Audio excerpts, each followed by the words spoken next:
Hello, everybody. My name's James. Welcome to Planet FPL, the world where everything revolves around Fantasy Premier League. My name's Serge. Serge is still on holiday.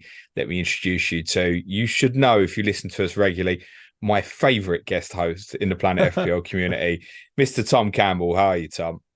Mate, I'm really, really well, James. It's great to be back on the show, and thanks for a lovely introduction. You and I were just chatting off air about how long it's been. It's been too long, man. So yeah, I'm looking forward to chatting I FPL guess and Suj football with hasn't you. had a holiday for a while. Tom always knows when Yeah. Suj is going on holiday because he gets a message from me.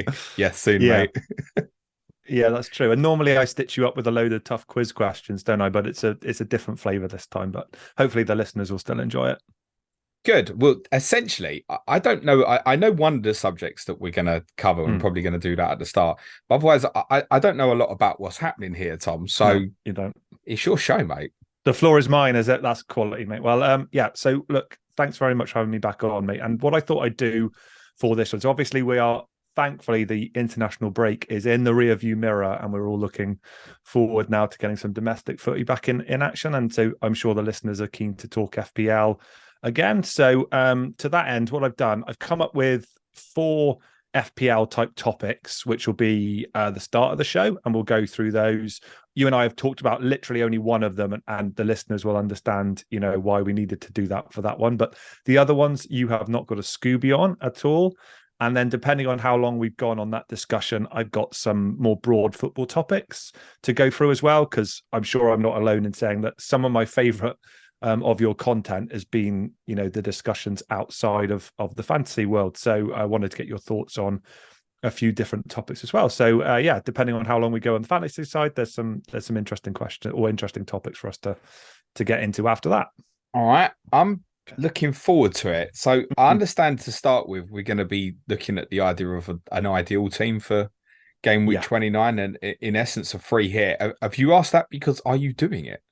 I'm not, mate. No, but I know that some of my friends in my mini leagues are, Okay. and some of the videos I've been doing recently as well, people have talked about it as a viable strategy. I think particularly depending on your rank and also how many chips you've used at this point, it sort of seemed like it could be something that people might be entertaining. So I thought it would, even if they're not, I thought the premise here is that James and I have come up with our own free hit team for double game week 29 if we were going to be doing that to try and close rank and try and gain some positions on your overall rank. We've not talked about the teams at all, so I was thinking we could go through it position by position and see what we've come up with, see where we're common, and hopefully I suspect there'll be some common ground, and if where there's differences, kind of talk them through. And I thought it would give the listeners an idea as to transfer plans that they might have, people they might not have been thinking about if they've got a free transfer to use. So yeah, that was the spirit there, and it's just about seeing how we've come up with the team. So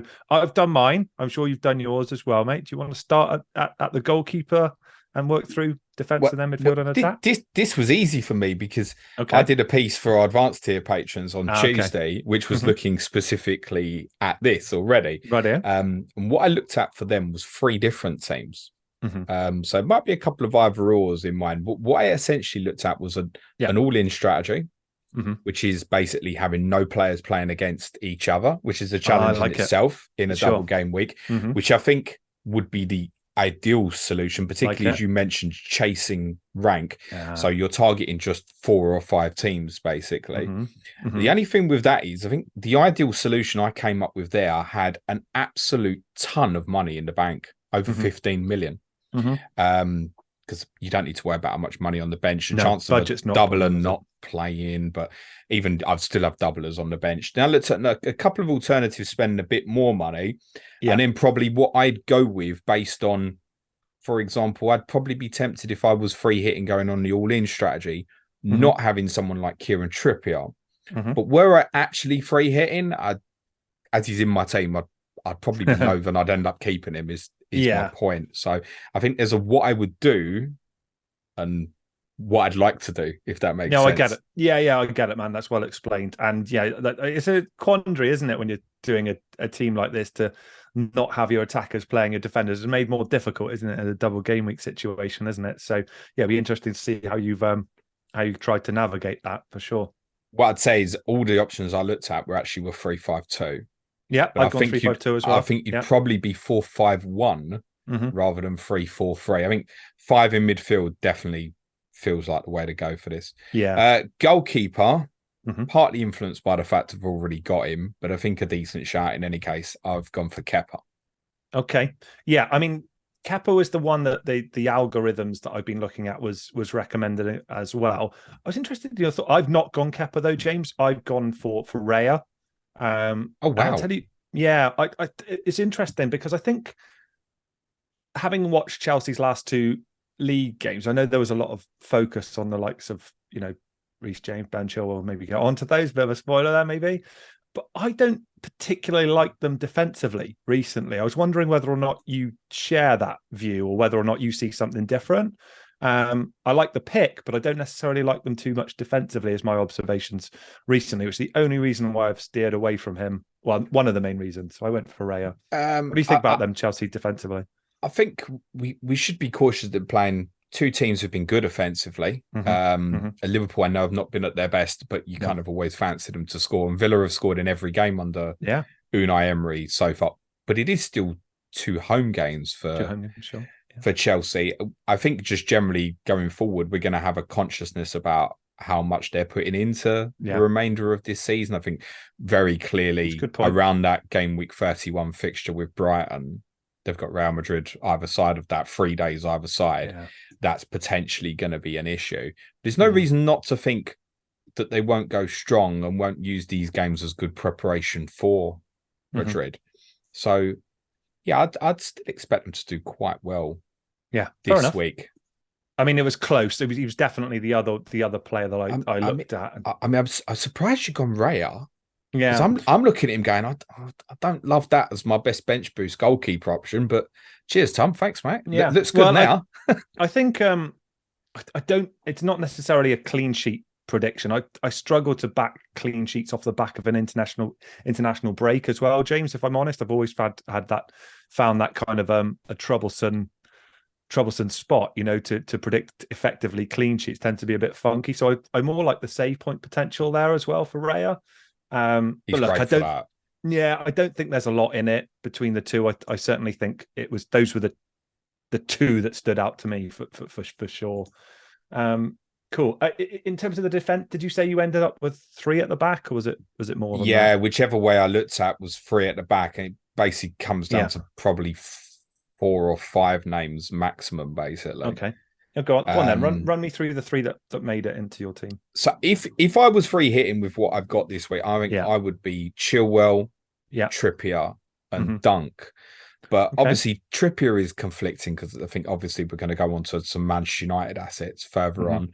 I've also got Ollie Watkins, who I'd probably have, which would be contradictory with the 2 Chelsea players. I see. As well. So if you want to go for an all-in strategy, I think something like Chilwell, Shaw, Dunk. Yeah. Or Shaw, Zuma, Dunk as alternatives. I think the West Ham ones are quite interesting if people want a free hit. No, they're not. No, they're not. Okay, fine. But no, I probably wouldn't. No, I'm kidding. They are.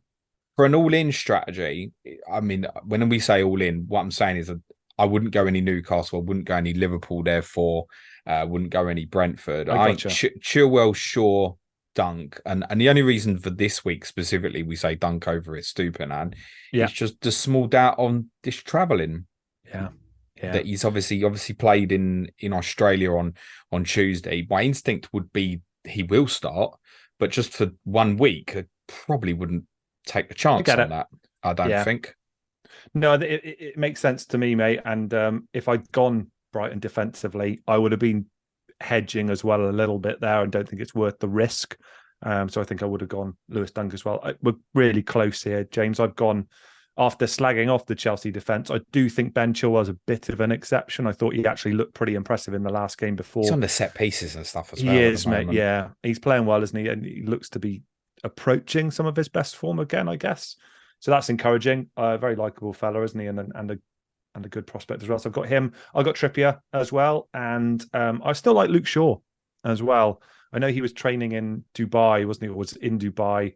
I'm not sure when this is going out, James, but the record that was yesterday, I think. So hopefully he's all good and available, assuming that he is. And if Ten Hag confirms that, then that would be my my back three there as well. Thanks for the prompt to say we're pre-recording this on Wednesday evening, Tom. It will go out on Thursday lunchtime. Cheers, mate. Yeah, and so it's probably nothing to worry about there, particularly as I say, we'll get a press conference to clarify that, and I'm sure there'll be training pictures as well. But yeah, back three of Chilwell, Shaw, and Trippier. So I was less bothered about the confliction that we talked about before in terms of attackers playing defenders. I just think they represent good options, and I've gone 5 in midfield. James, have you done that as well?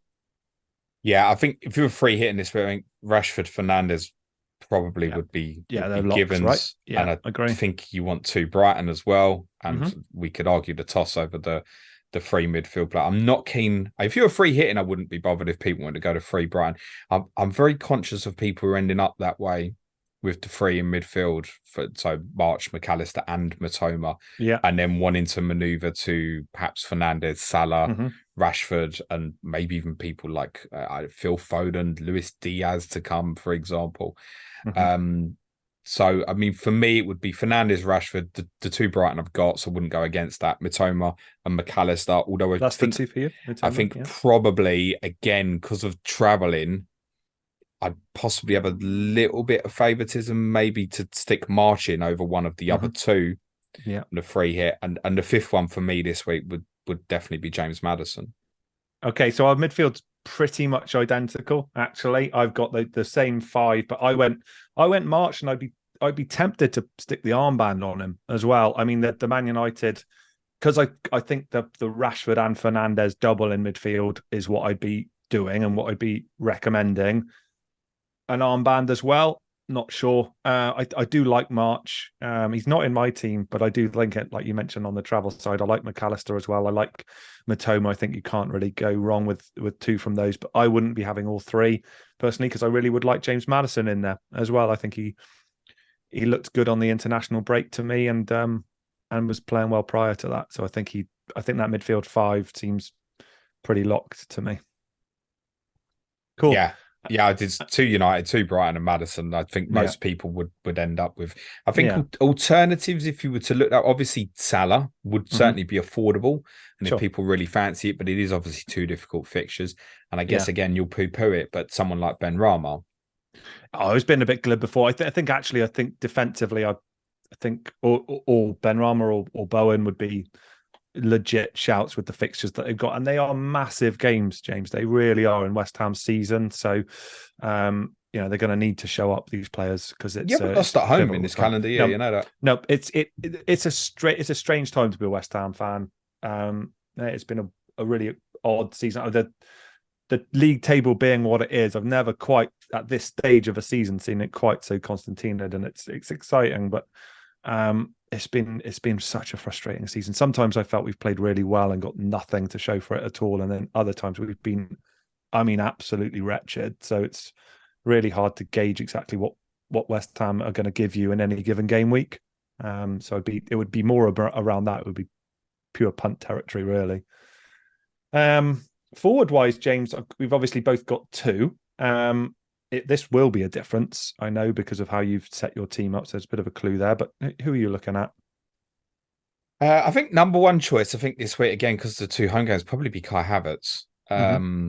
I think.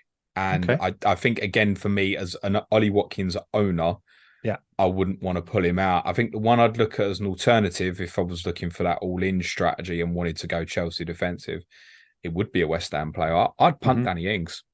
Yeah, I like it. I like Ings. I got a feeling that you're going to put forward Dominic Solanke. Okay. Am I right? You're not. It's I've gone more punty than that. I think I like Solanke's fixtures. I just haven't liked Bournemouth offensively for some time, actually. I've seen him being recommended, and I'm not looking at algorithms as such, but I've seen a few tweeting about it and saying, Dominic Solanke's being recommended by a few of the algorithms this week. He's not scored since game week 15. Yeah, I'm not. It wouldn't be a player I'd be recommending.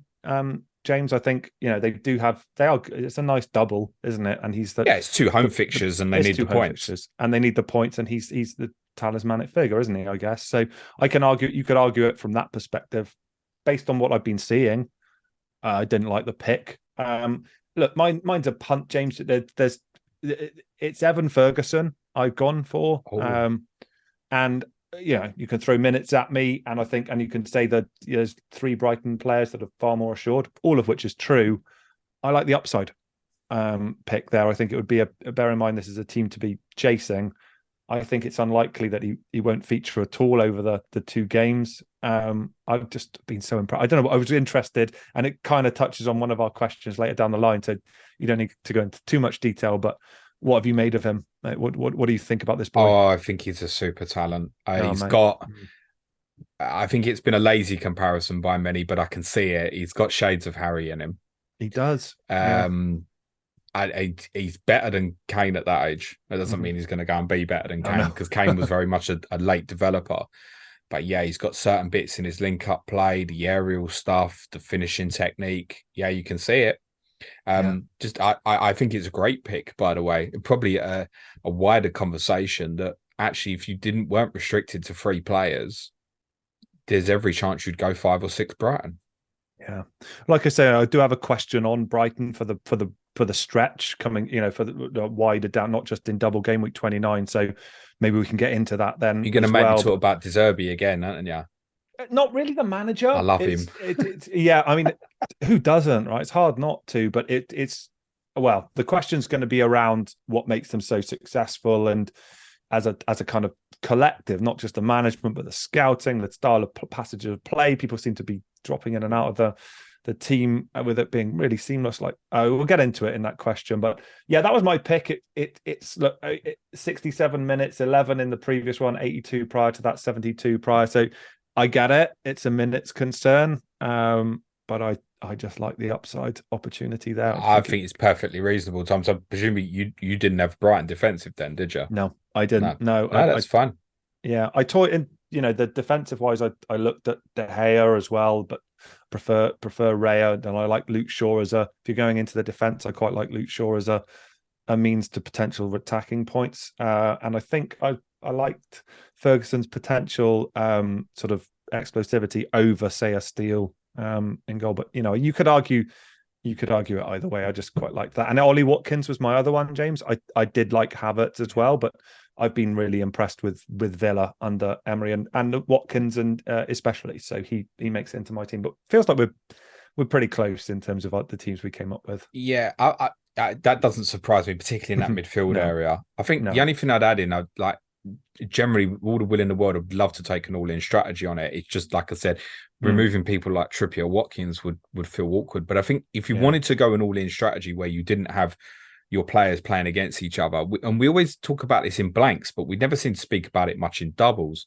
But I think if you were to go down that route, really, you're probably looking at Brighton, Manchester United, Chelsea, and then bits of Leicester and West Ham to make that happen. And you can do that, and then you've got no conflicting issues, therefore, and you can still put a good team together.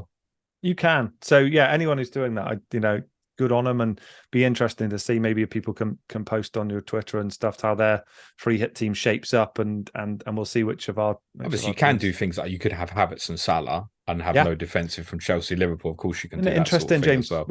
Neither of us have got a Liverpool player in our starting teams with a double. No, I just think that's on the fixtures, isn't it? And it is. Yeah. I think, to be honest, if you didn't have the choice of those Brighton and Manchester United midfielders plus Maddison's double is quite attractive, I think. Then you probably would still stick. You would still stick Mo Salah in. And I think there are good forward alternatives for a free hit this week. Ferguson, Danny Ings, Watkins, Havertz. Another name we haven't mentioned is obviously Alexander Isak, whose goal per minute return is absolutely fantastic. He'd be the offensive Newcastle player you wanted. So I think they'd all probably come above Nunes for this particular week, just on the fixtures, that's all. Yeah, no, agree. I didn't belabor the bench at all because I feel it's unlikely that you're going to be those players aren't going to play across the 2. So I wouldn't say we need to run through bench options. You'd have an absolute fortune to spend with my team. So I probably would be looking at a Salah being sub 1. The only other team that we haven't really mentioned who arguably have the best double on paper is Forest. Yeah.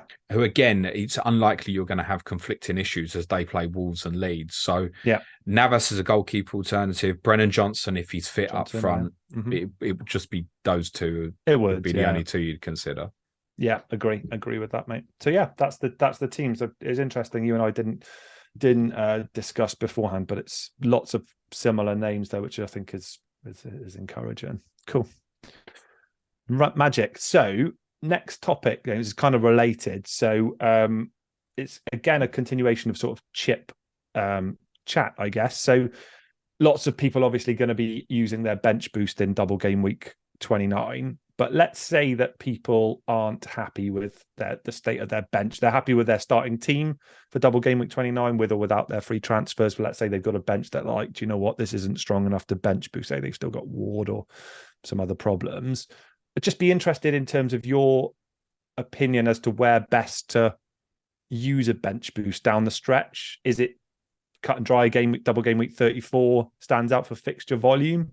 But you know, Arsenal played Chelsea, for example. So just interested in your advice for people who don't feel they're in a position to bench boost in double game week 29. Where would you be recommending that they look to use that chip, and how would you kind of look to shape that team before then? I think that there is a group of people who will have to consider aborting the bench boost this week. And I think exactly. Hence the question. Those are people exactly what you said. Sort of Danny Ward, Matty Cash.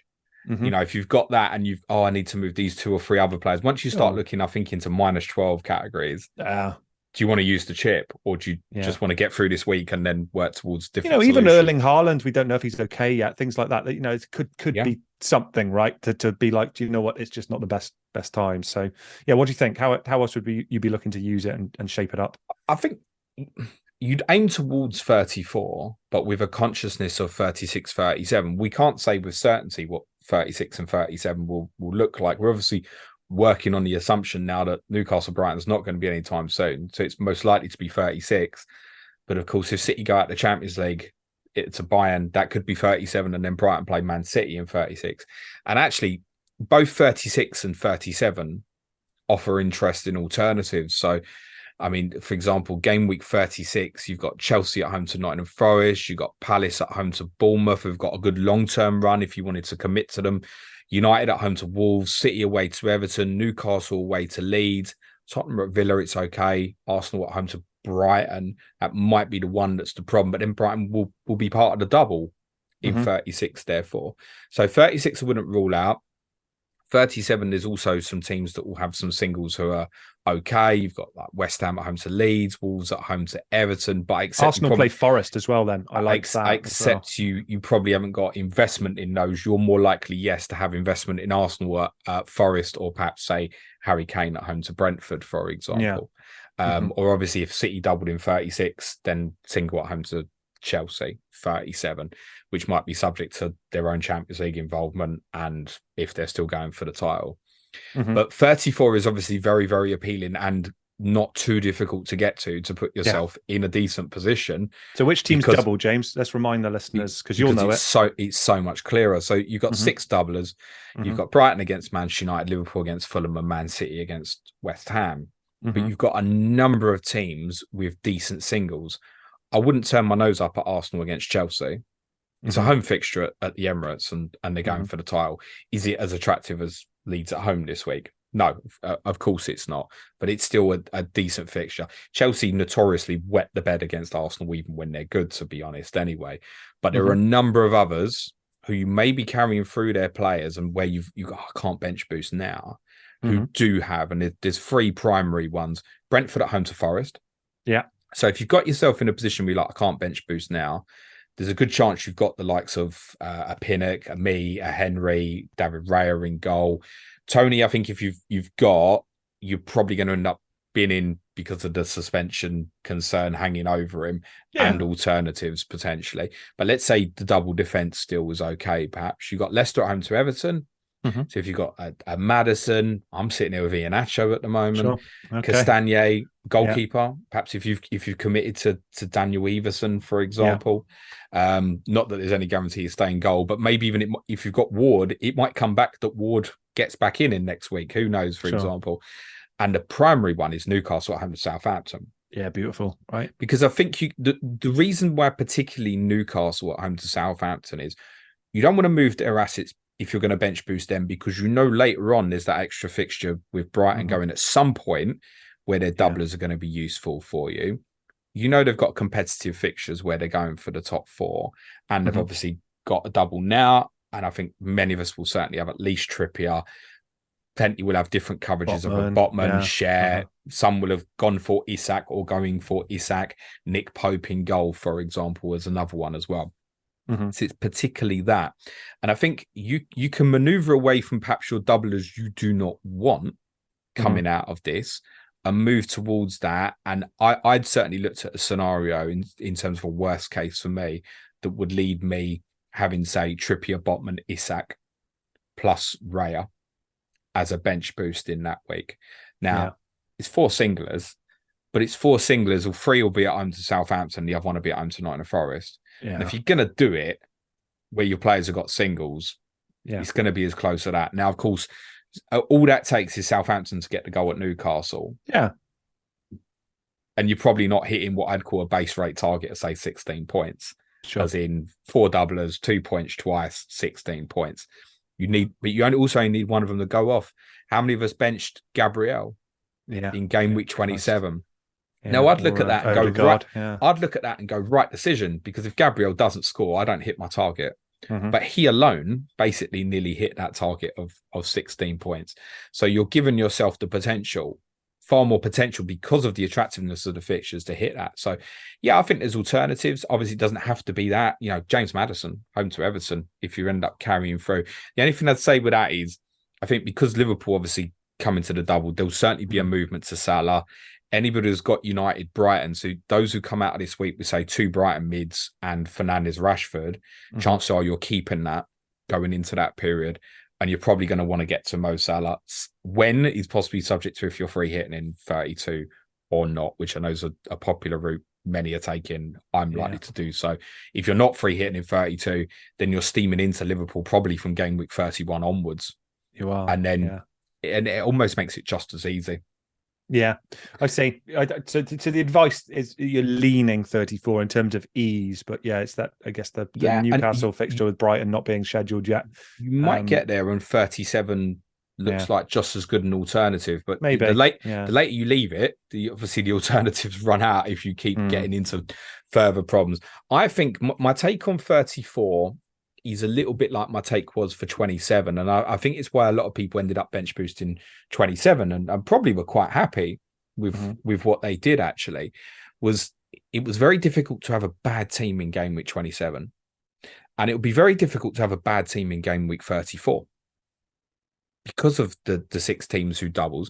And again, the doubles aren't amazing, but even if you take a Fulham, okay, City at home, Liverpool away, if you had a Manor Solomon or an Andreas Pereira as an enabler, that's fine. One attacking return in a double will do you at his value, for example. But it's the fact that the majority of teams who may be of interest to us do have a really good 34 fixture.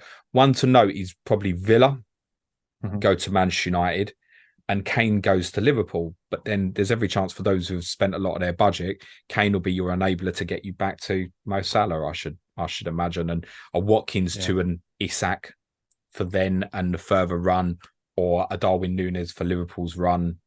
Yeah, there's 34 would. If I probably need 2 injury problems, I think, and at the moment I'm unscathed. I know there's flags on Botman, but he's been training. I got a flag on Rashford, he's been training. Otherwise, I'm probably unscathed from that perspective. But I think probably if I suddenly get team news Friday and I got 2 or 3 problems, abort. Abort will be better for me than minus 12, minus 16. Sounds like it. Yeah, it does sound like it. Sounds like there's enough down the stretch that is still viable to use that chip, James. So, yeah, well, we'll see on the press conference to see if you do need to press the abort button, but it feels unlikely, doesn't it? All right, cool. Just before I ask you third question, James, you've mentioned Liverpool a few times now. They got 2 doubles in the run-in, right, with double game week 27. We've talked about a difficult one now, 2 away fixtures and Man City and Chelsea, and then home fixtures in 34 of your mob and Fulham. How do you see them though, FPL wise? Difficult? No, I didn't know. No, I didn't. I said it was a better ones. But how do you see them FPL wise? Neither we didn't pick a single player for our free hit team in 29. Do you think down the stretch you say a movement towards them? You still buy it? You still think they're viable, or do you think this Oh, is absolutely. You still like them? Yeah, to be honest with you, Tom, I think they're very capable of winning every game from game week 31 onwards. Okay. I'm sure they probably won't pick up 24 points or they'll have 9 fixtures, won't they? So yeah. I'm sure they probably won't pick up 27 points over that period, but I wouldn't be surprised they got sort of 23 or something like that. Okay. Yeah, I mean, that run of fixtures after they play Arsenal lovely, 30. Yeah, it's lovely. Yeah, I mean, what do you even look at as their toughest game on paper there? West Ham away, Leicester away. And Leicester I say those games because their home form's still great, right? They were under a point per game away from home. Yeah. The home form is always consistent. If they sort the away form out, they'll finish top 4. Yeah. Because of what they've got left. They just don't want to find themselves in a position where they come out the Arsenal game and they're, say, 10 points behind a Newcastle or a Tottenham or something like that. But as long as they can see it, they'll chase it. And you've also got the aggressiveness of going to the later it gets in the season, the more draws are no good, right?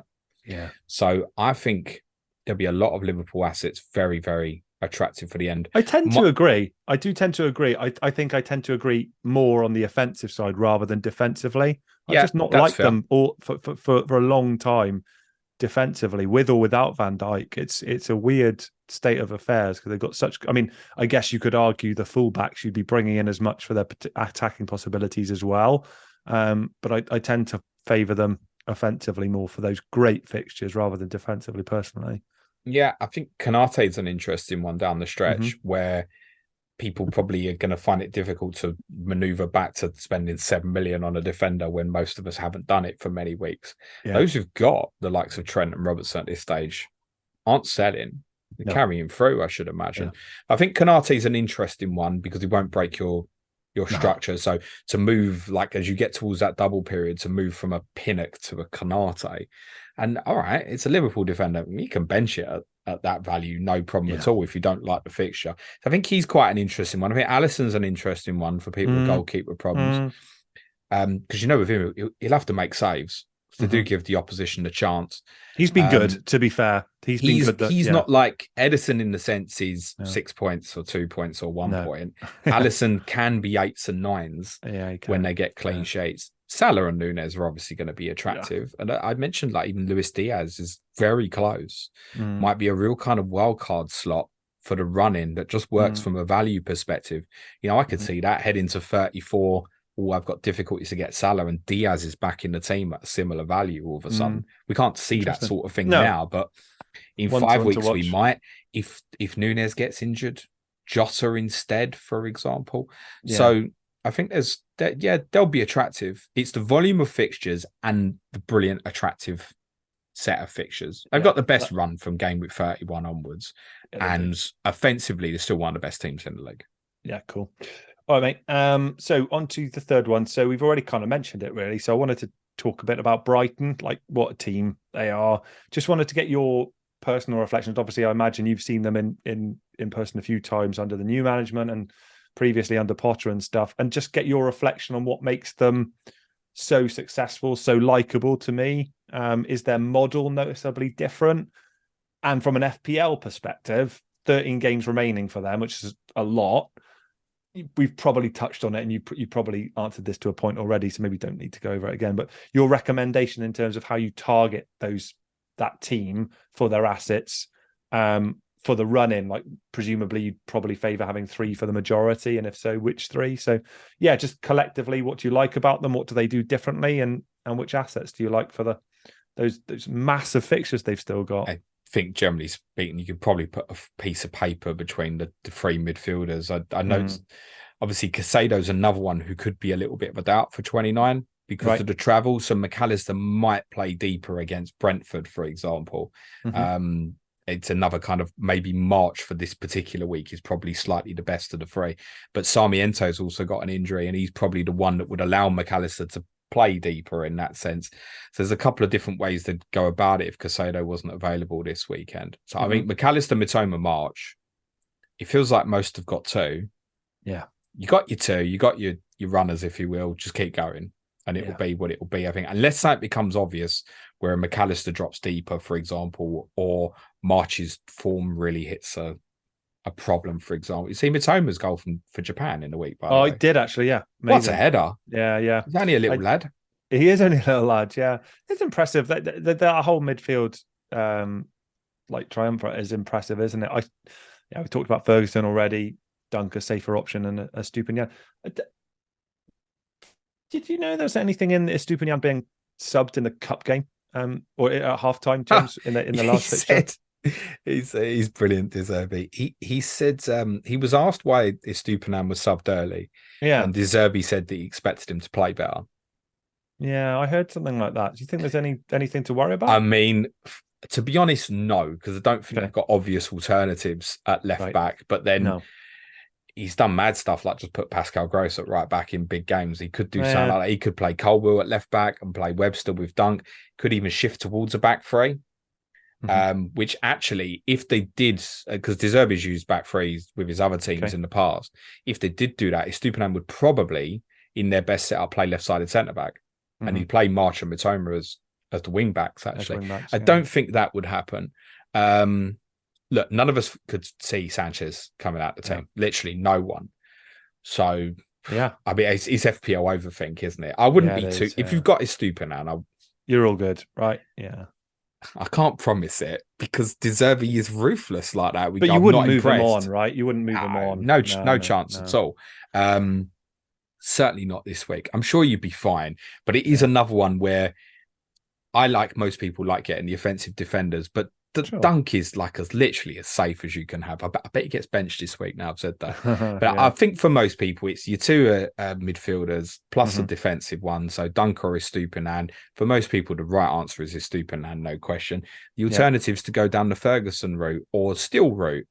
What I don't like about those two routes is if suddenly De Zerbi goes, right, well, we really want to favour Welbeck as a target man. Yeah. Or I'm bringing Sanchez back in goal. It becomes two transfers to get them out because you will want to go to another one.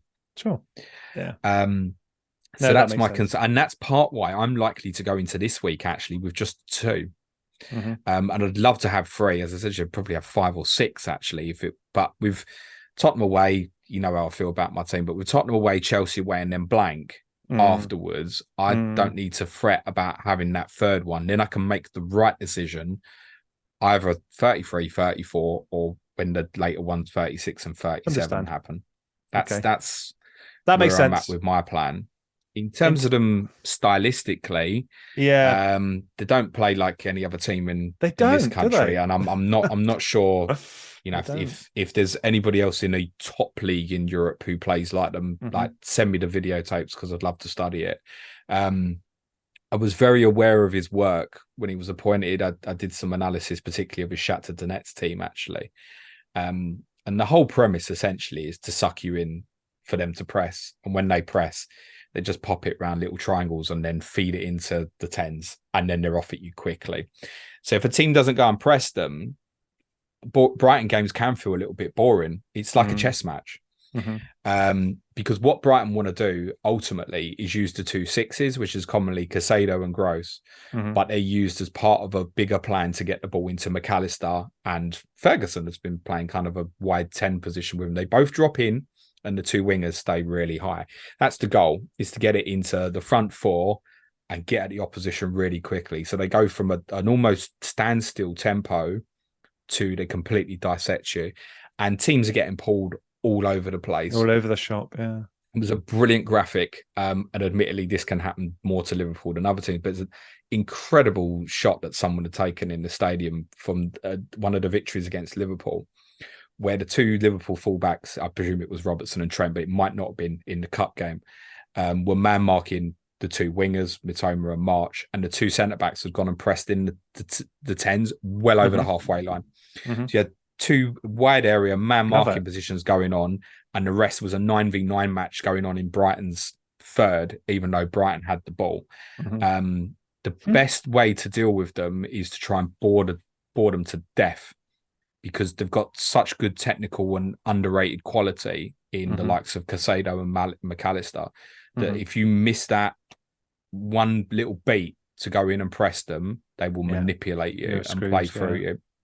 And I did a piece for our patrons as well when they drew at Leeds, where Leeds put a real box tactical system around Caicedo and Gross. So it was Adams and Rocker went in and pressed right behind, and Bamford and Aronson also stopped the passing lines. So they completely boxed them in. I'm not talking over like a 20-yard radius. I'm talking about the size of this room, which listen, it's me, right? I haven't got a big room.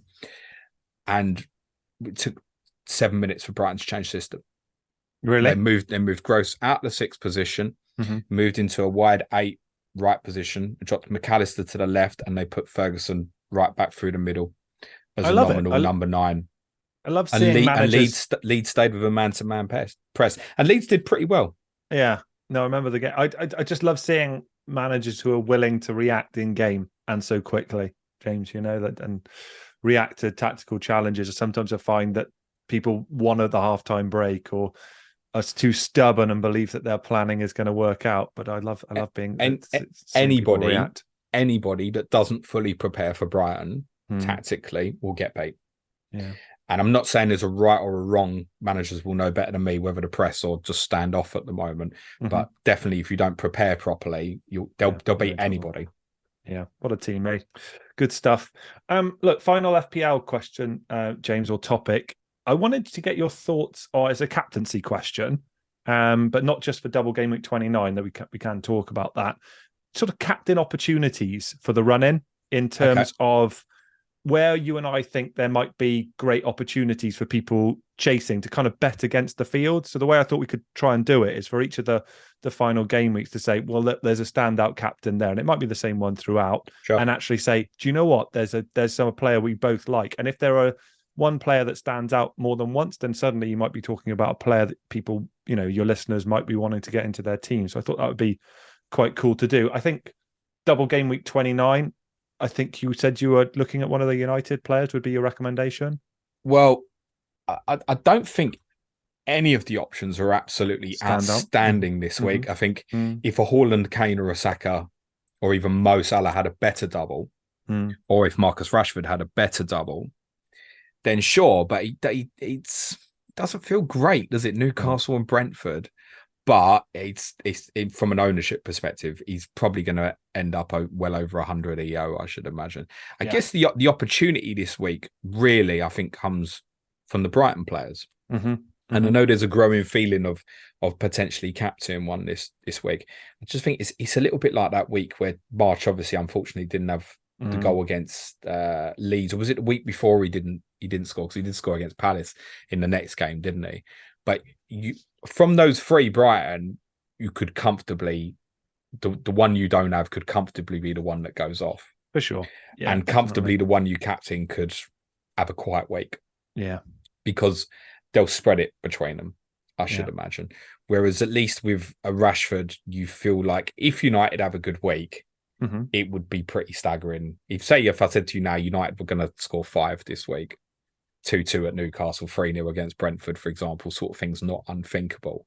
Definitely. You'd be staggered to think he wouldn't get a couple in there. Yeah. Yeah. Whereas with the Brighton guys, like say someone like McAllister, I feel like he could just completely miss. But he could also do great. Yeah. I think the only other ones I'm not keen on it is, I know a few people talk about Maddison. Interesting. I'm not keen on it because I'm just not keen on them. I think if you ask the Leicester fan, they'd probably say, yeah, Maddison's great as an asset. Don't know if you want to stick the armband on him. No. And there's also a little bit of the unknown in the sense of Palace is the first game. And are they going to suddenly open up because the fixtures are better?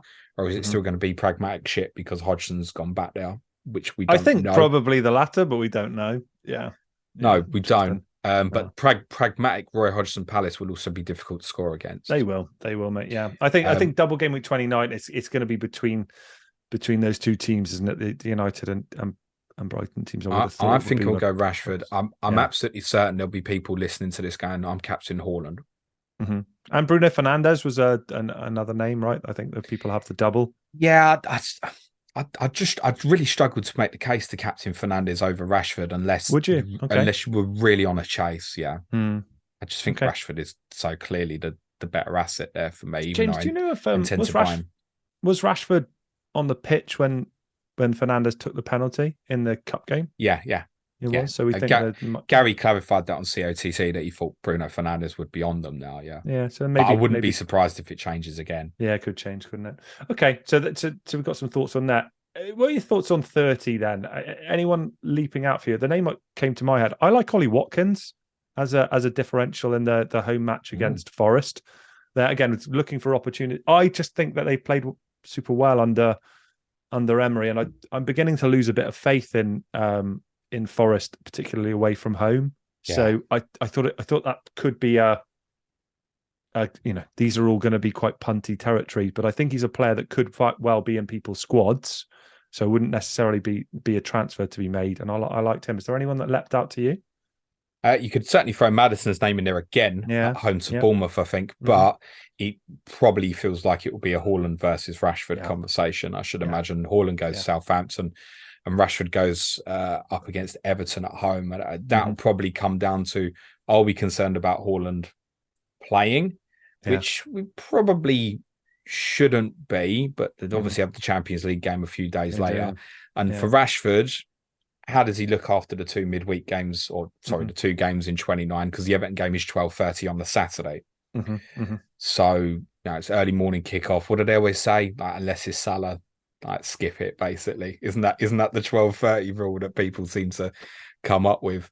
But Rashford at home at Old Trafford, hard to bet against, right? And Haaland away to the team that's bottom of the league. Yeah. I always say pick your battles. I mean, Tom, send us a screenshot when you captain Watkins, mate. I don't know. It's getting to the stage of the season when I do think people will be gambling. If this was 10 weeks into the season, James, I wouldn't be having this conversation. But there comes a point, doesn't there, where people will be like, I'm 300k. Do I care if I'm 500k, for example? I don't know. I wonder if we're approaching that territory. We might be. It might be a bit premature, but for example, game week 31, I wouldn't be advocating for anyone to not be on Erling Haaland in that game at home match against Leicester. That week's got more alternatives, arguably, Tom, because you've got Liverpool at Leeds, you've got United at Forest, you've got Kane's got Bournemouth at home.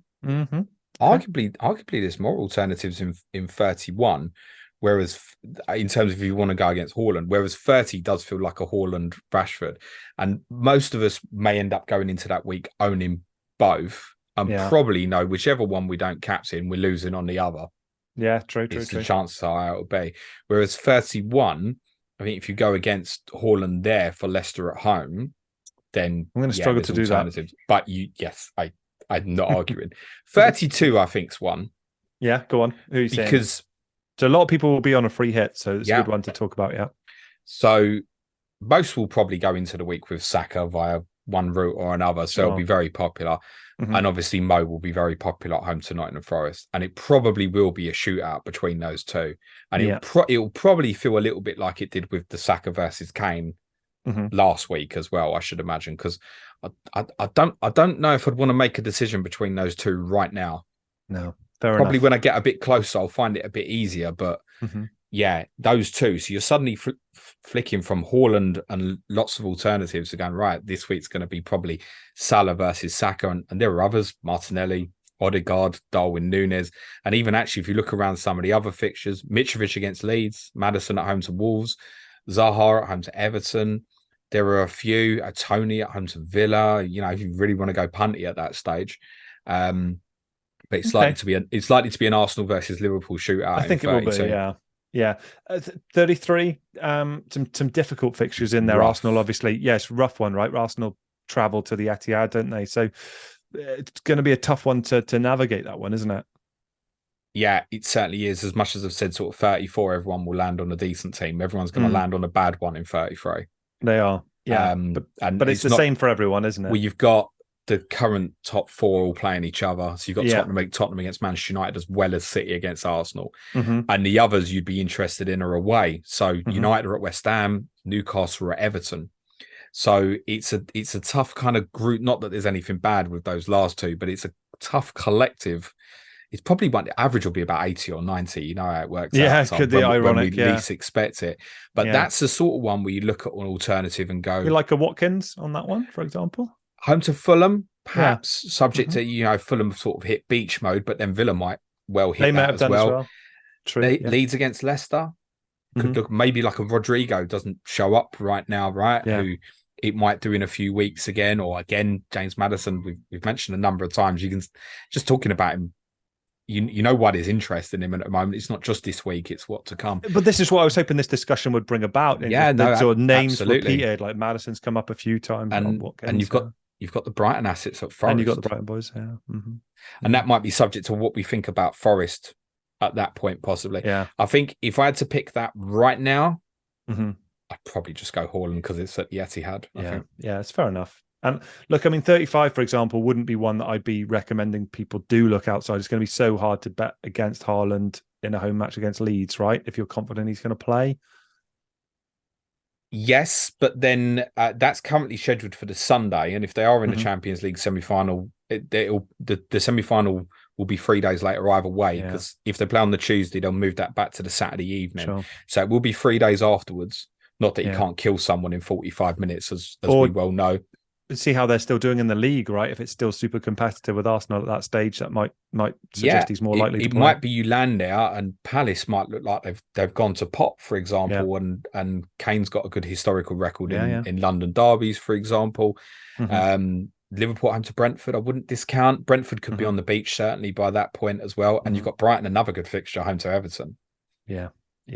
But yes, Haaland at home to Leeds would be a difficult one to look beyond. Yeah. 34, would you definitely be Haaland with the double? Because I think Mo's very competitive for that one. We talk about weeks to take on. Salah at home to Tottenham and Fulham. Yeah, I mean, I guess if it would, I'd need to bring him in at that point. I would have to do some rejigging to do that. But yeah, of course, you'd probably favour the double. It's going to be an interesting one. I always struggle to captain a single game week or in a double, even if it's a tiny double game week, James. And don't know whether or not you're the same, but I suspect most of the listeners are for sure. I would think it, just as a side note, City will play Sheffield United in the FA Cup semi-final on the Saturday in game week 32. I think that's prime for a Haaland rest, even though it's an FA Cup semi-final. Yeah. If he plays it and they're still in the Champions League, there will be a rest somewhere afterwards. There must be. Yeah, I would honestly bet money on it. So you've got Arsenal the following Wednesday, then Fulham the Sunday, West Ham Wednesday, Leeds currently the Sunday, but could move to the Saturday, then Champions League, then Everton, then Champions League, then Chelsea. It's a lot, isn't it? Then Brighton double, then final game at Brentford. Somewhere in there he won't start. Yeah. I mean, I watched them down here, James, and I live in Bristol, as I'm sure people can tell from the accent, but I watched them and Haaland didn't feature at all when in the Bristol City game. I wonder if he's not part of the FA Cup journey until later in the campaign. Don't know. You obviously didn't watch the hat-trick against Burnley then, Tom. Well, I think maybe the Bristol City game they must have thought was a bit more straightforward, and probably were right about that. Yeah, it was a shame not to see him in person. Actually, James, it would have been fun. But I saw him in person and didn't do a lot. No, I don't suppose I'll be so lucky next time. Well, we'll see. Look, 36 and 37. I guess it's more difficult to know without knowing the fixtures that will be confirmed in there. James, is that fair? Yeah, I mean, if we work on the basis currently that the most likely would be Newcastle Brighton, I think the captaincy there probably is going to be Trippier or Isak. Yeah, I think so. And the reason to say that is obviously Brighton's double would be Arsenal away and Newcastle away, yeah. Whereas Newcastle's would be Leeds away and Brighton at home. And so I think Trips or Isak most likely. Yeah. Obviously, if it's not Newcastle, then you're probably looking at Haaland again if it's Man City's double instead. But despite the fact that they have the extra fixture, that's going to be a rough double for Brighton, ironically, in 36. Yeah, I just tripped myself up, James. Actually, when I was saying Haaland, it was game 35. I was saying the Leeds fixture. Yeah, I was saying a captaincy there. I would say that would be the one I'd struggle to back against in that game week. Yeah, great. It's going to be a tough one. And look, game week 37 expected doubles, but we don't know those, right? They've yet to be confirmed as well for Brighton, Chelsea, possibly City, and depends. United. Is it? I mean, you could look at it now and go Haaland, Chelsea at home, Brighton away, even though it's two tough games, and still go. Yeah, that's probably the one, but it could be titles gone. Could be they've all focused on Champions League, perhaps as the midweek before. United's double would be Bournemouth away and Chelsea at home. That's a near certainty. But then similarly, if they're still in the Europa, you might think, I want to skip that. You might even ironically be thinking about how quickly you can get rid of the United players that you have in 37, in 38, because Europa League finals 3 days after their game week 38 fixture with they Fulham. might still have it's not likely, but I might still be competing for the top 4 at that stage. It feels unlikely based on where we are right now, but I guess it's not inconceivable. It could even be, even though they would maybe double against Man City, a Brighton player. Yeah. Southampton at home, then City at home. Don't hate it. And if it's City that are the kind of out of the title race, for example, if they are at that stage and got a Champions League final to look forward to, who knows what Pep will do with the fun team. Match, that one, definitely. Could be. It's not impossible, as I did briefly explain earlier in the week, but very unlikely. The treble game week is not impossible if Sky and BT decide to really have a row about their Newcastle and Man City fixtures. They can manipulate it and make it possible. Obviously, if it's a treble Brighton, it'd be a tough treble because it'd be Newcastle away, City at home, and Southampton at home. But you'd have to captain pile into that if they had you? the treble. Yeah, of course you would. Yeah, definitely. And look, game week 38 is a crapshoot, as we know, isn't it? It could be anything on that. Yeah, it depends what, if I imagine Kane gets 6 or 7 more goals than Haaland over this next period and he's shooting him down for the golden boot and he's got Leeds away and Leeds are safe, for example. Yeah, you wouldn't do that now, but similarly, Liverpool at Southampton, say if Liverpool going for top 4, perhaps. An Arsenal title celebration against Wolves. I'm sure you'd be cheering them on, mate. Yeah, you're great, mate. I'll be in Leeds, mate. And my only concern about that going to Leeds is when I get back from Leeds, the party might still be going on, unfortunately, and I'll have to come through them. Maybe. I might get a taxi from King's United Cross at Fulham. Sorry, not at Fulham. United hosting Fulham as well. Yeah, only them if they're not in the Europa League final, though. Yeah. Because otherwise they would probably pick a second string. So what names have stood out? Obviously, a lot of Brighton names we suggested. James Maddison came up a fair bit. Obviously, Erling Haaland's going to need to come back into people's teams, as I'm sure they're planning to already. I've mentioned Ollie Watkins a couple of times. So yeah, some interesting names have kind of kept cropping up, It's probably, to flip it on its head, it might even be just as interesting to say which names didn't come up. Kane's doesn't come up much. No, it didn't. So 31 against Bournemouth, and we kind of maybe 35 Palace if we thought Haaland wasn't going to play. Yeah. Otherwise, no. And to be honest, minimal mentions for Arsenal, and even more so for those who are free hitting 32. That's it. Southampton at home. Otherwise, we're not talking about Arsenal much from captaincy. Now, it's not that they don't have 11, 12 million players. You think, this is too much. It doesn't matter so much. But I think we've become accustomed over the last couple of months to say the likes of Saka, absolutely, sure. You can stick the armband on him. There's not a lot that. One of the things we and Suj have been discussing recently is this idea of probably going, say if they're at their peak, Haaland, Kane, Salah as kind of a trio. But in a weird way, because of their value, Rashford and Saka have basically replaced Salah and Kane as your alternatives this year, which then allows you to flood the money elsewhere and stuff. Yeah. But Saka from a captaincy, not so much. And you should consider that Rashford at certain points, if they continue in the cup competitions and wrap up top 4, is going to become a concern at some stage. Yeah. So you will need to find that alternative again. But I think, in all honesty, it's naturally going to happen most probably through Mo Salah. Yeah, fair enough, mate. Look, I mean, that wraps up what I had planned for us for FPL. I do have a couple of football questions as well, if we've got time to go through those. Yeah, if you're on YouTube and you just came for the FPL, what Tom's saying is you can leave now, smash a like on your way out. Cheers, bye. Cool. So look, for the listeners, James doesn't know these topics at all. I've not briefed him at all on these, so we'll get his views straight away. So the first one, James, is on fan opinion. So obviously you guys are in the business of creating content that you could label, fan opinion or fan content. I've been of an opinion for a long time that mainstream media, for whatever reason, fixates on bringing in former players to provide their punditry and analysis. And I don't actually necessarily think that that's a great way of doing things in terms of the opinions that you hear, which you might not ever listen to personally. But I think with things like Clash of the Correspondents that you guys do, YouTube being so accessible and what have you, feel like there's an opportunity and a movement away from that type of thing, and the quality of analysis and the quality of conversations, the fact that it can be two-way like we're doing right now, etc., and people can be engaged, is moving towards fan opinion and fan created content.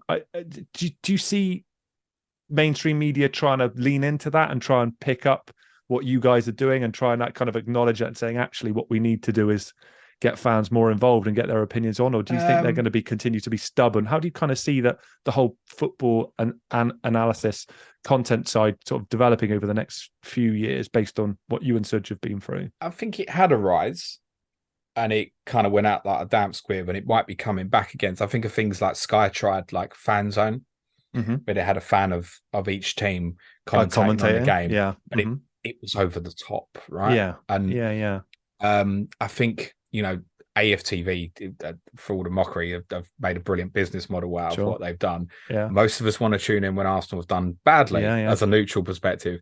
It's only Arsenal fans probably watching it this year, right? Because they've been doing too well. The United stand with Goldbridge as well. Like they've had years of trouble, and now they're doing no one clips the clips of Goldbridge where he's like, great goal for United. Exactly. It's when he's losing his shit over FIFA and stuff like that. Those are the clips that seem to appear on my timeline. So unfortunately, the louder you are and the more ridiculous you are, the more eyes you'll get on you. To be honest, we could start doing that, and we'd increase, perhaps not our listeners, but we'd certainly increase our YouTube views from a visual perspective and stuff. Don't have the intention of doing that. Maybe Such does. But I think the idea of space for fans, the concept behind Clash of the Correspondents was to give all fans a voice, right? Yeah. What we all asking each other for in terms of, do we think Sanchez or Steele's going to play this week? When I can ask Sam, and Sam can also say, I don't fucking know either, mate. But he's going to be as close to it as anybody. So it's to give those guys a voice and to be a touching point and a reference point for people, and do it sensibly. We have a laugh, but we talk serious as well and stuff. Yeah. And the same on Tottenham. Sorry to cut across you, James, but the same for Tottenham, right? You and Sir chatting weekly about your own teams. I'm happy to be a West Ham. 90% ranting.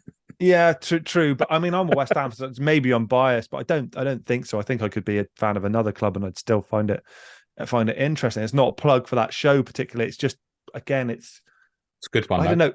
Yeah, hopefully. I remember I'm reading the script here.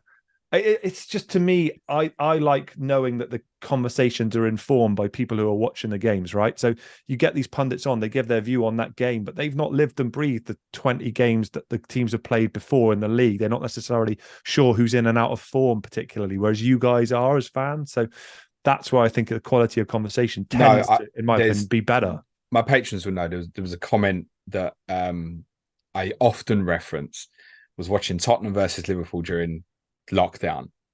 And Steve McManaman said, I can't really comment on this because I haven't watched much of Tottenham this year. It's your fucking job, mate. Yeah, it is. Yeah. And I just think, so why are you here? Why you cannot offer me anything that I don't already know, or even the average armchair fan spot on knows. Mate. Yeah. So I just think that's proper lazy, and you're getting away with that for your name, right? And sometimes Steve McManaman does say some sensible things, but I can't think of any that come to mind right now. But the outright laziness bothers me. There are some outstanding pundits on various different channels, but most of them ain't worth listening to. No. Football teams have data analysis, right? Yeah.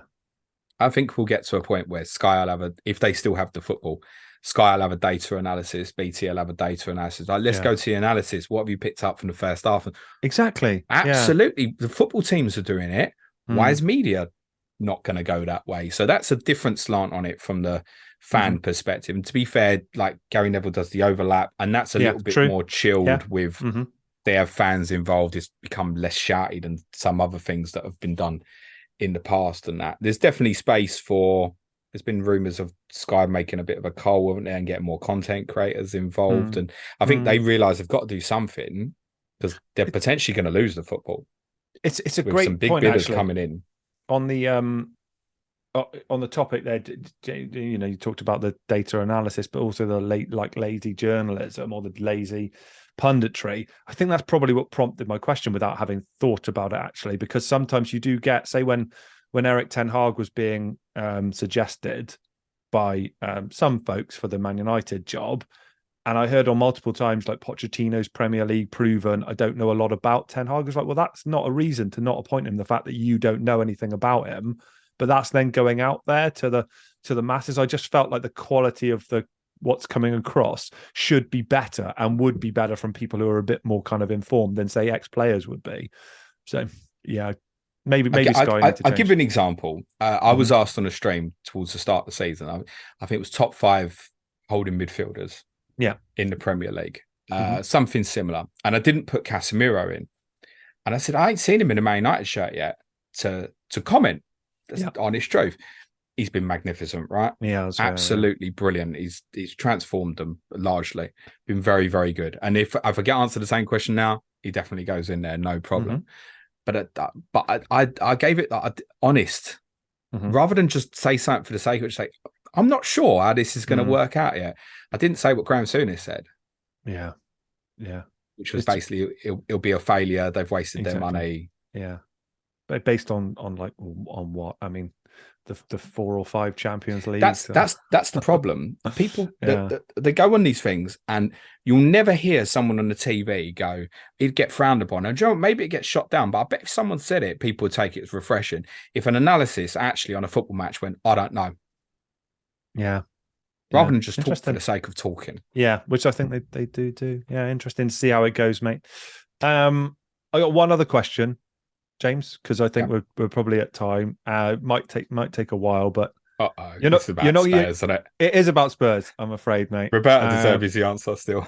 I listened to Ricky, you and Ricky talk recently about the possibility of what you would do, say, if you got longer manager and then Bayern Munich sacked Nagelsmann and everything changed again. Everything changed, but in terms of whether or not you go for Nagelsmann or somebody maybe more short term, etc. But it prompted a discussion that you guys had about Harry Kane. So, gun to your head, where's Harry Kane playing his football after the summer transfer window closes? James, what you think he's going to stay? You think he's going to stay? Talk to me about what that would mean to you and to the rest of the Spurs fan. I was thinking about it a lot today in terms of what this guy has he gets derided, doesn't he, for the lack of trophies, but like, what a player. And I could hear in the voice when you and Shearer had the same. He had the same, right? And he's revered, isn't he? So I wouldn't worry. But to hear you and Ricky talk about him was kind of lovely to me as a football fan, to hear you recognise how good he's been. So you think he's going to stay? Why do you think that's the case, and what would it mean to you guys as fans if he does? The biggest reason I think he'll stay is the only real place you'd see him going this summer, I think, is United. And I had the discussion in one of the streams last week saying I'm not sure it's the right solution actually for United. He obviously wants to implement more of a pressing style, and those who listen to me on things like Tottenham will know enough to say Tottenham can't really do it. No. And Harry Kane's part of the reason why. And I've said a few times that I think Tottenham, if United do come and slap down the 100 million in the summer with 1 year left of his contract, I think Tottenham should absolutely consider it. But I also know that the bigger picture at play here is Kane knows now he can't force himself out. He knows that from what happened with the Manchester City stuff. Sure. And because of, again, what's happened with, let's say, disappointments rather than failures at Tottenham this year, and you're going to hear this next Monday night, you're going to hear massive at Goodison Park, Daniel Levy, get out of our club. Fans are not going to stop. If he sells that player, it's a tipping point for most people. Now, I'd look at it, 100 million with a year left on his contract, and argue that there's logic here. Get a new manager in, change the football style, and go with it. But 95% of Tottenham fans are not going to see it that way. It's that big, is it? And that's that critical mass, yeah. He will have to take a decision, Daniel Levy, where I think if his contract runs out and then he goes to Manchester United for free at the end of next year or something, that he can look at it afterwards and go, I did everything I could. And actually, there's people who think, he can't afford to take the hit on the money. I don't think he can take the mental hit of selling Harry Kane for, people talking about 80 million. Tottenham are not going to sell Harry Kane for 80 million. It's not happening. So I think he'll take the chance and hope he'll get him to stay. And the other thing is, consider this. If United don't buy Kane this summer, they will buy someone else. They will buy a forward, won't they? Yeah. whether that's Victor Victor Osimhen or someone yeah. different. Yeah. And so then this time next year, if everyone's happy, even Harry Kane on a free transfer, where? Mm. Yeah. And I think that's the risk that Tottenham might take. And he may then himself look at it and go, well, I don't want to go to United and compete with Osimhen. He'll have so much self-belief he's going to play and stuff, or I'm not going to go to Chelsea. Say if Chelsea solved their problems as well, right? That's arguably just as likely as he go to say Chelsea on a free transfer, and it would be a definite Premier League. You know, the total goals to do this Chira record, Tom. He's obsessed. You only have to listen to him at the interview he did last week. In fact, we were speaking to Rishi Sunak. Actually, he said, "Yeah, I'm targeting to do it." Yeah, which is a reasonable goal, right? Yeah, there's reason. And he's going to be close enough that I don't think he can afford to go to Bayern Munich for 2 years, as an example, and come back. There's no interest in Madrid or Barcelona in him. Could PSG have interest, particularly if perhaps they lose Messi in the summer, for example? But does he want to go and play in the French league? Is debatable. To you guys as Spurs fans, James, is it getting to that stage now where it's sort of, you know, statue up and kind of is he that revered now as, you know, potential best ever sort of player? Let's wait till his other players have been revered and they've done things that have not been very good. So that's a very good point. Yeah, let's wait and see till he says, "Yeah, I'm hanging up my boots," rather than he goes to play for a London rival or something like that. So, but I guess. I don't think he'd have to finish his career at Tottenham to be considered that way. But then there's plenty of Tottenham fans who, well, he never won anything. What are you gonna? Yeah. But it's what it means. I mean, when I say I would consider selling Kane, of course I do not want Harry Kane to leave Tottenham. Of course I don't, because there's the emotional, modern, all the tactic stuff and all that. It's what he means to you as an individual and of your own and stuff like that. No, we're not a statue. They've got to get the statue of Bill Nicholson up first before they consider having it for anyone else. It would certainly be a key point for Tottenham, and it's something they have to do around that football stadium. Because as good as it looks, it hasn't got that character outside to this is Tottenham. It needs a bit of that, and that's okay because they've only been there a couple of years, but they've got to fix that. Yeah, look, for what it's worth, I hope you're right. I think there's a romance there for him to beat Shearer's record, stay at the one club. I think would be awesome, and even as a Hammer, like I've just loved watching him play. I think he's a terrific player. And I've thrown one back at you then, Tom. Do it, man. Since you just mentioned it, where's Declan Rice playing guns ahead next year? Then I think he'll sign for Chelsea. I think he'll leave this summer. You still think Chelsea? I do. I think I've gone. I'm not sure they've got anything left, Tom. Oh, they'll find. I think he's got that kind of point to prove to himself that they released him when he was a lad, and I think he kind of wants to be like, I've gone full circle. I've come back here, and I'm gonna prove myself to be a success there. He's a fan. He's got that kind of, I think, that mentality that look. This breaks my heart to say it because I think he's got to a stage, James, where I couldn't really like him as a bloke or a player anymore. I just think he's terrific. I think we've done well to get another year out of him. I do think we'll have to sell him this summer because I just don't think the club financially would allow that to happen for him to have, you know, to have one more year and bugger off for nothing. So I think it'll be Chelsea. I would have said United, but for Casemiro signing on even with his age profile, I don't think that they'll look to spend their money on another. I think they want a partner for him. You think Sabitzer isn't the answer for that though? No, I don't think. I think it's a good footballer, Marcel Sabitzer, but I don't see him as long-term partner for Casemiro as in regular starter. No, I mean maybe it's worth saying United have obviously had Eriksen injured as well. But that's a good point. Yeah, Eriksen and Casemiro are both at. Let's say at some point soon will come into legs in question. Yeah, they will. If you play 70 games a season like United are going to be near doing it. The more that time passes, it'll be them. Tom, I think it'd be Arsenal. It could be. I just have it, knowing what I do about him and the history, and hearing him speak about what that meant to him to be released and go to Fulham and what have you. I think there's something in his head that if it can be made possible, I think he'd want to do that, James. But look, you said they've spent an awful lot of money, haven't they? I think a lot of the pull with Chelsea was to go and play with his mate as well, Mason Mount, who might leave. and true. He might be off, and that might have changed the situation a little bit. Yeah. Well, look, I hope I'm wrong. He's got an enormous contract offer on the table, but that's been on the table for a long time. So the fact he's not signed it, and you can't blame the boy. No, right? He's got to play top level. He was the best player on the pitch in Naples last week, wasn't he? He was so good, and it came as and the thing is, James, I felt very proud watching him, but it wasn't a surprise. And it's like this. He needs to be playing Champions League football. He deserves it. So I'd wish him well and be like, no, thanks for the service, Dak. But yeah, I do think it'll be a London club, James. He likes the area, and it won't be my team, mate.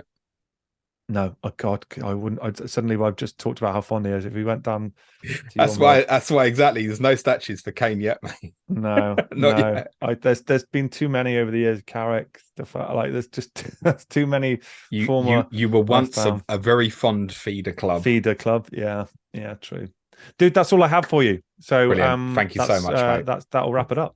Been a pleasure, man. Blinding. Thank you so much, my friend. Where can everyone follow you on socials, bits of content, etc.? Come and have a chat with me on Twitter. I check in regularly. My handle is @utterlytc. And let me know how your free hit teams work out if you're doing that in Double Gameweek 29. It's been cool to chat. Super. You got any content out at the moment as well? Yeah, so I make videos for the fantasyfootballfix.com website on a weekly basis, interviewing managers and seeing how they're putting their teams together. We tend to record Sunday nights and they go out Monday, tend to be about 20-25 minutes. So I've been really enjoying doing that this season as well. So yeah, it's good to give them a little mention as well. Super. Thank you so much, Tom. Pleasure, I'm going to be streaming tomorrow, Friday morning, at 8 a.m. It's a long story. I'll probably explain on the stream, but basically I've got to look after my child all day on Friday. So it's going to be an early one. That means the audio will be turned out nice and early for you on Friday as well. 2 game week review pods for you next week, Monday and Thursday for this big double game week. I'll be reviewing the first 9 games from game week 29 with co-founder of game week 39, Benny Blanco, good friend of the show, on Monday. And the king of YouTube, Andy Mears, Let's Talk FPL, is penciled in to join me next Thursday to take you through the 7 games played between Monday and Wednesday. But just leaves me to say once again, thank you so much to Tom. Always a pleasure, my friend. Cue music, please, man. Shop.